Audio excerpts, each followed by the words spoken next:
தம்பி தம்பி வண்டி இங்க நிறுத்தாதுங்க, அந்த பக்கம் கொண்டு நிறுத்துங்க, ஆட்டோ வரு. யோ இரியா, என் பொண்டாட்டிக்கு டெலிவரி போய் பார்த்துட்டு உடனே வந்து வண்டி எடுத்துக்கிற.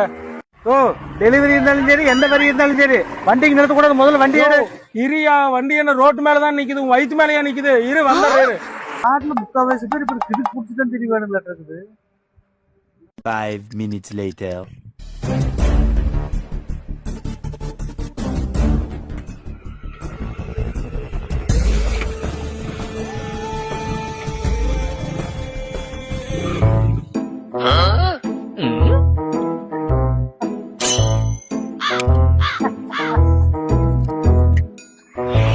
அண்ணா, அப்படியே பேசுனது மனசுல வச்சுக்காதீங்கண்ணா.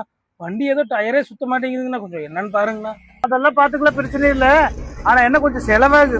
அண்ணா என்னங்கண்ணா உதவி பண்றதுக்கெல்லாம் காசு கேக்குறீங்க? ரோட்ல போறவனுக்கெல்லாம் உதவி செய்யறதுக்கு எங்க அப்பா அம்மா என்ன பெத்து விட்டுருக்காங்க. 500 ரூபா கொடுத்தீங்கன்னா பாப்பேன். 500 ரூபாயா? குழந்தைக்கு வச்சு கொடுத்த பணத்துல 500 ரூபாய் ஆட்டை போட்டு வந்து சரக்கு அடிக்கலாம்னு நினைச்சேன். நான் ஸ்பேனர் எடுக்காம வரீங்க? ஏய் அண்ணன் கைய ஸ்பேனர் தான்டா.